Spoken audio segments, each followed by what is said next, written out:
না। তৃণমূল পৌর প্রধানকে সঙ্গে নিয়ে তৃণমূলের পার্টি অফিস ভেঙে গুড়িয়ে দিলেন উত্তরপাড়ার বিজেপি বিধায়ক দীপাঞ্জন চক্রবর্তী। কোন্নগর এলপুকুর বটতলা মোড়ে সরকারি জমির ওপর অবৈধভাবে গজিয়ে উঠেছিল কোন্নগর পুরসভার 20 নম্বর ওয়ার্ডের তৃণমূলের কাউন্সিলর কার্যালয়। সেই কার্যালয়ের পাশেই ইমারতি দ্রব্য ফেলে দেদার ব্যবসা চালাচ্ছিলেন বাবলু পাল। সোমবার উত্তরপাড়ার বিধায়ক দীপাঞ্জন চক্রবর্তী কোন্নগর পৌরসভার চেয়ারম্যান স্বপন দাস এবং ইঞ্জিনিয়ার নিয়ে হাজির হন সেখানে। প্রথমে ফিতে দিয়ে জায়গাটি মাপেন ইঞ্জিনিয়াররা, তারপর অবৈধভাবে গজিয়ে ওঠা কাউন্সিলর কার্যালয় বুলডোজার দিয়ে ভেঙে গুড়িয়ে দেওয়া হয়। পাশাপাশি কাউন্সিলরের পার্টি অফিসও ভাঙা হয়। এটা তো হওয়ারই ছিল, কারণ এটা আমাদের নির্বাচনী প্রচারেও ছিল।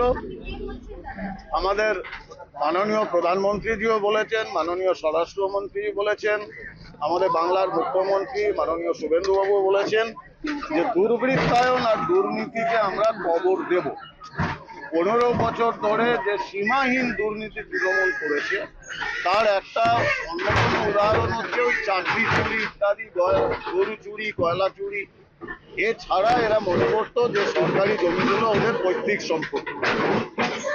এই পৈতৃক সম্পত্তি যেরকম ভাবে বেদখল করে রেখেছিল, সেই পৈতৃক সম্পত্তি আমরা আবার ঘুরিয়ে মাটিগুলোকে শুরু করি।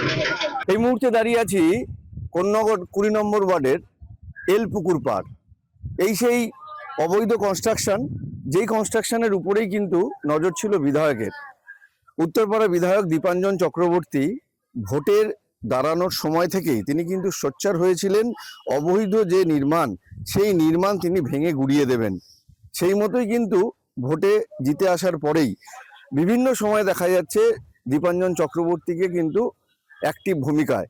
তিনি কিন্তু এর আগেও অবৈধ যে টোল, সেই টোল কিন্তু বন্ধ করে দিয়েছে। সেখান থেকে কিন্তু 2000 সাল থেকে কিন্তু টোল উঠতো। কিছু সময় পেয়েছে সিপিএম, কিছু সময় পেয়েছে কিন্তু তৃণমূল। তাদের বৈধতা ছিল না, রিনুয়াল ছিল না।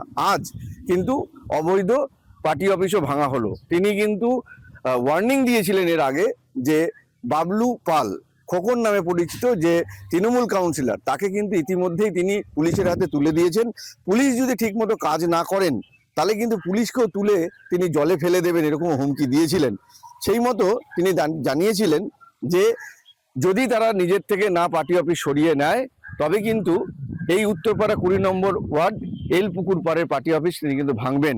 শুধু পার্টি অফিস না, তার সাথে সংলগ্ন যে অবৈধ দোকান ছিল সরকারি জমির উপর, সেগুলো কিন্তু ভেঙে গুড়িয়ে দিলেন।